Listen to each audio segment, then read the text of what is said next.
엄마가 너를 위해서 네. 미리 가입을 해놨다. 2, 30만 원 부담이 됩니다. 근데 무조건 해지할 게 아니라 상담하다 보면 이런 분들이 있으세요. 제가 취업을 하니 갑자기 엄마가 선물을 주시더라. 네. 봤더니 보험증권인 네. 거예요. 그래갖고 네. 엄마가 너를 위해서 네. 미리 가입을 해놨다. 잘했지? 네. 근데 앞으로 돈은 네가 내라. 네. 근데 그 아들이나 따님이 딱 받아봤을 때는 생각지도 못한 지출인 거예요. 그렇죠. 일단 나는 아프지도 않고 네. 보험 필요도 없는데 왜 엄마가 가입해놔가지고 네. 나한테 내라고 하냐. 근데 생각해보면 엄마가 그냥 가입했을 리는 없단 말이에요. 네. 그러니까 좀 꼼꼼히 따져보고 내가 내야 될 것 같긴 한데 고민되고 막 이래요. 네. 그런 경우에 좀 어떻게 하면 좋을까요? 일단 첫 번째 네. 자녀가 그걸 받았을 때 네. 부담이 됩니다. 그쵸. 근데 무조건 해지할 게 아니라 자세히 봐야 되겠죠. 네. 계약자는 누구며 수익자는 누구며 당연히 피보험자는 본인이 되어 있을 거예요. 네. 그리고 상속인이 누구며 음. 뭐 이런 계약 관계를 일단 먼저 확인을 해보시고요. 네. 그리고 중요한 게 납입 기간을 얼마 전에도 그런 상담을 하나 했었는데 보험료 네. 아주 적절했어요. 계약자도 이제 바꿔서 네. 왜냐면은 나중에 이제 세액공제할 때 그쵸. 계약자가 엄마로 돼 있으면 엄마가 엄마가 아들이 내는데 네. 세제 혜택을 받을 수 없으니까. 그렇죠. 그래서 네. 계약자를 변경도 잘 돼 있고 네. 너무 괜찮아요 라고 했는데 봤는데 특약은 20년 납 좋아요. 평균적인 네네. 납입 기간이니까. 주계약이 70세 납이더라고요. 70세요? 네. 그럼 70살까지 내는 거죠? 그렇죠. 말만 들어도 숨 막히네. 그래서 뭐 필요한 거일 수 있겠지만 네. 일단은 숨이 좀 막히네. 보험료 자체는 아주 적절했지만 이런 부분들은 조금 손을 봐야 되는. 그래서 그렇죠. 고려할 사항들을 아까 방금 말씀드렸던 계약자, 네. 피보험자, 상속인 관계를 네, 먼저 네. 확인하시고 납입 기간 네. 그리고 적절한 보험료인지 네, 네. 이걸 확인하고 난 뒤에 어떻게 하겠다라는 부분은 부모님께서 네. 얼마 전에도 그런 상담을 하나 했었는데 자녀가 네. 세 분이 계셨어요. 근데 종신보험 하나, 건강보험 하나, 실손 이렇게 네. 해서 구성은 정말 잘 돼 있습니다. 네. 근데 나이가 이제 19세, 뭐 17세 요 정도 인당 보험료가 27만 원 정도.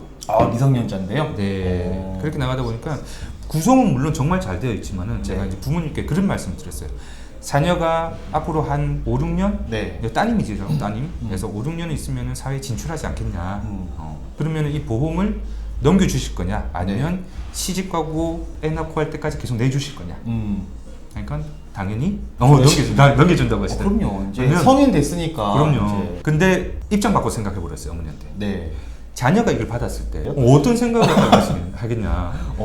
이때까지 물론 잘 가입을 해주시고 충분히 준비는 잘 해주시는데 보험이라는 자체 선물도 그렇잖아요. 받는 사람 입장에서 부담이 되면은 그쵸. 좋은 선물이 아닌 거잖아요. 네. 그래서 받는 사람 입장에서 부담이 되면은 결코 네. 이게 좋은 거라고 할 수 없기 때문에 그쵸. 이런 부분들은 꼭 필요한 것들만 가져가면서 그걸 갖다가 넘겨주시고 네. 나머지 성인에서 본인이 필요한 부분은 네. 본인들이 스스로가 가입할 수 있게끔 그쵸. 알려드리는 방법이 좋지 않을까라는 얘기를 그쵸. 했어요. 그 좋은 거 같아요. 보험을 가입할 수 있게 준비할 수 있게 알려주는 거. 네. 우리가 뭐 투자 그러면 요즘에 관심들 많으셔서 네. 어릴 때부터 뭐 아이들이랑 주식 얘기하고 뭐 경제 얘기하는 거는 네. 되게 그 니즈가 많으세요. 네. 근데 저는 보험도 같이 필요하다고 보는 맞습니다. 거예요. 네. 보험은 그냥 뭐 누가 가입하라고 해서 가입하는 그런 게 아니잖아요. 그렇죠. 그리고 이게 엄마의 선택을 네. 자녀가 어쩔 수 없이 강제받게 되는 경우들이 있는 것 같아요. 그럼요. 엄마가 어련히 알아서 잘했겠어. 엄마 친구 거기 있는 거 알지? 어. 엄마 친구 나오면 이제 그때부터 그리고 제가 어떻게 하지도 못해. 맞아요. 그래서 부모님께 이런 말씀도 해드렸어요. 네. 지금은 엄마 친구가 상당히 관심을 가지고 잘 해주시지만 네, 이 네. 친구들이 자녀분들이 나중에 보장을 받게 되거나 궁금한 사항이 있을 때 네. 질문해야 되는 게 앞으로 10년 뒤, 20년 뒤가 된다면은 7순이세요. 아. 7순인데 활동하실 수도 있겠지만 그럼요. 그럴 수 있죠. 네, 못 하실 수도 있잖아요. 확률이 높죠. 네. 그렇기 때문에 그리고 또 네. 활동하셔도 사실 네. 부모님의 친구분이시면 네. 좀 불편하죠. 그렇죠. 그럴 수도 있죠. 요목 만약에 뭔가 질문을 했을 때 정말 프로페셔널하게 답변을 해주시면 너무 감사하죠. 네네네. 베스트. 네. 그런데 그렇지 않을 경우도 있을 수 있잖아요. 네네네. 그러면 요즘 젊은 친구들 보통 아니지 않습니까? 맞습니다. 조목조목 네. 이제 여쭤볼 텐데 그렇죠. 네. 그게 쉽지 않죠. 맞아요. 그래서 그래서 뭐 우리 앞으로도 그런 질문도 다음에 나오는 질문도 그런 질문이 있어요. 네. 보험은 누구한테 가입할 것이냐. 그런 바로 이어서 좀 말씀해 보시죠. 그럴까요? 우리 보험 가입하는 그 루트라 그래야 될까요? 네네. 꽤 많이 있잖아요. 중요한 거는 루트는 되게 많죠. 친구. 그쵸. 이제 딱 갑자기 졸업하고 안 친했던 친구가 연락 올 때가 있죠. 그렇죠. 네. 친구. 엄마 친구. 엄마 친구. 아빠 친구. 엄마 친구. 이모. 아, 네. 네, 친척, 네. 네, 선배, 신우가 보험은 끝장이죠. 네, 선배, 네. 후배, 하여튼 엄청 루트는 많아요. 네네네. 네, 다 떠나서 제가 두 가지만 딱 설명드릴게요. 네, 보험에서는 네. 어쨌든 저축성과 보장성이 네. 있지 않습니까? 그렇죠. 딱 두 가지만 설명드리면 네. 연금은 솔직히 공시, 그냥 금리형 연금 있고요. 네. 그다음에 변형 연금 있잖아요. 투자형도 있죠. 네, 투자형 네. 있죠. 투자형 연금에는 솔직히 설계를 잘하는 게 필요 없어요. 설계는 뭐 어차피 다 정해져 있는 부분. 그쵸, 그쵸. 관리를 잘해주는. 약간 어찌 보면 저축성 투자형 변액보험 이런 것들은 네. 가입하는 형태, 그렇죠. 그냥 펀드를 가입한 형태나 마찬가지로 볼 수도 있기 ETF 때문에. 하시잖아요, 그죠? 그쵸. 네, 그다음에 펀드도 하시잖아요. 네. 가입은 누구나 할 수 있잖아요. 그렇죠. 그냥 하면 되는 거죠. 행복지원상담센터를 선택한 이유는 관리 잘해주시죠. 장계창 대표님의 잘해주십니다. 네, 제 것도 관리 잘 되고 있더라고요. 네, 네, 네. 그렇듯이 투자형 연금, 투자형 그런 보험 같은 경우는 네. 관리를 잘하시는 분을 선점해야 되고요. 그쵸. 네, 보장성도 반대예요. 음. 관리를 할 게 없어요. 아픈데 내가 가서 병간호 해줄 건 아니잖아요. 그쵸. 네, 그냥 그 항목대로 그냥 보험금 청구만 하는 거지. 청구를 해서 내가 받는 거잖아요. 그쵸. 혹시나 설계사분이나 내 담당이 네. 외국에 있거나 혹은 네. 뭐 일을 안 하실 수도 있잖아요. 그쵸. 그만두실 수도 있죠. 그만둘 수도 보험회사가 이직률도 되게 많기 때문에. 네, 그러면은 보장을 내가 받아야 되는 부분이잖아요. 그쵸. 그렇다면은 처음에 설계가 잘 돼 있어야 돼요. 그죠? 네. 빠진 거 없이 네. 그리고 아주 적절하게. 그렇기 네. 때문에 보장성 보험은 정말 성심성껏 나랑 네. 얘기를 다 하고 난 뒤에 정말 상담을 많이 하고 모든 걸 다 통하고 난 뒤에 네. 설계를 잘 해주시는 분. 깔끔하네요. 네. 저는 사실 처음에 그 루트 얘기해가지고 뭐 네. 인터넷으로 가입한다, 뭐 사이트에서 그냥 한다, 네. 뭐 홈쇼핑이라 이러는 걸 생각했는데 그것보다 더 중요한 네. 개념이네요. 네. 저축성은 관리를 잘해주실 수 있는 분, 네. 그 보장성은 설계를 잘해주실 수 있는 분. 네. 이렇다면 친구든 이모든 네. 선배든 신우든 네. 상관없어요. 그러니까 이 기준만 있으면은 누구나 하셔도 돼요. 하긴 인터넷으로 우리가 상담을 받고 가입을 하더라도 보통 네. 또 거기에 담당자가 배정돼서 오는 경우도 있고 네네. 인터넷이라고 그냥 인터넷 체크리스트만 해가지고 가입하는 것도 별로 없더라고요. 그렇죠. 사실 네, 맞아요. 막상 그렇게 하려면 또 어려워요. 맞아요. 그래서 결국은 이제 전문가랑 상담 받으시려면 누군가 오세요. 네. 그런 경우들이 많더라고요. 네. 결국 사람을 잘 선택해야 되는 거예요. 맞습니다. 근데 이 설계할 때 네. 관리 이제 저축성 보험 이런 거는 이제 관리가 중요하니까 사람이 중요한 거라니까 설계 같은 경우에 좀 공부하신 분들은 네. 굳이 나는 설계사 없이 네. 내가 인터넷으로 그냥 체크 해가지고 네. 가입하면 좀 더 싸지 않아요? 라고 생각하시는 분도 있으신 것 같던데 네. 그 부분은 좀 어떻게 생각하세요? 그렇게 할 수도 있어요. 근데 보면은 회사마다 조금은 네. 다른 부분들이 있어요. 손해보험사 보면은 네. 이쪽이 좀 심장질환 네. 혹은 암 이런 것들 갖다가 우리가 진단 자금들 봤을 때 네. 어느 회사가 좀 더 강점이 있고 그다음에 네. 저해지 상품이라든지 저해지가 아닌 상품이라든지 했을 때 네, 네, 네. 어떤 회사는 뭐 그런 진단 자금이 이만큼 들어가는 어떤 회사는 이만큼 들어가는 부분. 근데 네. 이건 본인이 스스로 다 공부할 수는 힘들어요. 네, 그러다 보니까 내가 이 얘기를 다 하고 났을 때 우리 네. 가족에서 그러면은 여기는 암이 좀 더 필요할 것 같아요. 그렇게 한다면은 암을 어떻게 설계할 것이냐. 네. 네.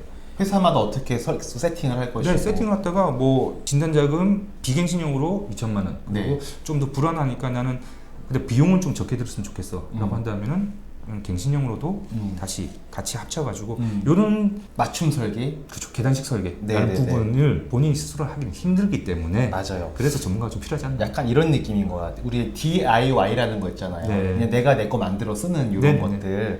근데 이게 싼 거는 네. 내가 만들어 써요. 그 집에 액자 같은 거? 네. 액자나 뭐 냄비 받침?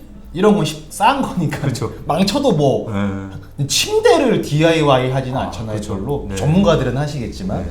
근데 보험도 어찌 보면 되게 비싼 거잖아요. 그렇죠. 그러니까 막상 DIY를 할 수는 있으신데 괜히 했다가 AS 비용이 더 들어가는 그런 맞습니다. 일이 많이 네. 있는 것 같아요. 네, 예, 맞습니다. 예전에- 기회비용을 날릴 수가 있는 부분. 그러니까 사실 또 공부하자면야 또 우리 소비자분들이 보험만 막 파서 공부하겠죠. 다 사람이 네. 하는 건데 언제 그거 하고 있어요? 본업이 있고 취미 활동도 있으시고 다시 공부를 못 하겠어요. 힘들어요. 이미 해놓으셨으니까 네, 좋은 나눔을 하시는 방법으로. 알겠습니다. 네. 그리고 그 고객분들이 보험 판매를 안 하시니까 네. 진짜 좋아하지 않으세요? 좋아는 하시죠. 근데 좀 그런 부분이 있어요. 이렇게 어떤 부분? 좀 직접 좀 해주시면 안 되냐라는 분이. 그 딜레마죠 저희. 네. 저희가 재무상담 끝나고 네. 혹시 보험 점검 필요하시면 말씀해 주십시오. 네. 저희 보험 상담도 해드리고 있고 또 전문가분 함께 하고 있고 대신 저희 보험 판매는 안 하니까 정말 이렇게 들여다만 보는 거다. 네. 보험도 하시냐고 막 그러시는 거예요. 그러면서도 근데 보험 판매를 안 하는데 어떻게 상담을 해? 그러는 거예요. 상담료 우리는 상담료를 받잖아요. 그쵸? 네. 상담료 주셨잖아요. 그렇게 하는 거예요. 그랬더니 너무 좋아요. 그러고 이제 가시는 거거든요. 그렇죠. 요즘에 너무 많이 네. 있어요. 근데 가셔서는 상담하다 보면은 그냥 제 것 좀 관리해 주시면 안 돼요? 막 이렇게 네, 그렇게 얘기하시는 그렇게 되다 보니까 조금 그런 부분은 조금 뭐 미안하지만 네. 네, 그래도 언제나 연락을 달라고는 합니다. 네. 네, 필요한 부분 있으면 또 알려드린다고. 네, 참 고민이긴 해요. 저희도 진짜. 네. 근데 막상 또 보험을 또 취급해버리기 시작하면 또 불안해하시는 분도 있고 일도- 오해하는 소지가 생길 수도 있고. 일도 많아집니다. 네. 근데 또 어떤 분들께서는 또 이렇게 뭐 시간이 지나면 생각이 정리가 되겠죠. 그렇죠. 지금 결정하지 말자고요. 네, 지금은 있는 일단은 있는 대로 상담만 하는 걸로. 네. 네, 그런 서비스가 또 필요한 분들이 많이 있으시니까. 그럼요. 네. 자, 일단 오늘은 그러면 정리를 하자면 보험 부모님이 주신 거 네. 물려받으실 때는 그냥 물려받았다고 내가 가입한 거 아니니까 그냥 버려버리거나 그냥 무작정 인수하거나 그런 게 아니라 부모님이 사랑을 담아 주셨지만 네.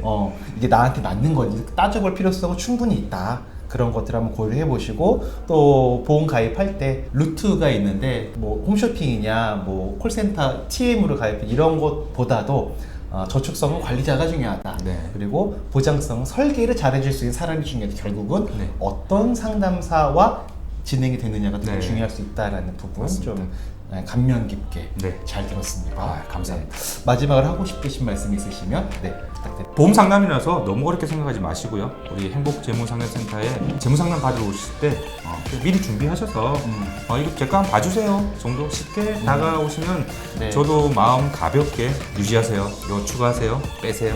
아주 편하게 말씀드릴 수 있을 것 같아요. 네. 보험은 어려움이 아닙니다. 맞습니다. 네. 이상 2022년 1월 2일까지 일하지 않아도 월 3천만 원의 소득이 나오는 시스템 만드는 사람 오영일이었습니다. 네, 철삼 팀장 박효혁이었습니다. 네, 들어가겠습니다. 네.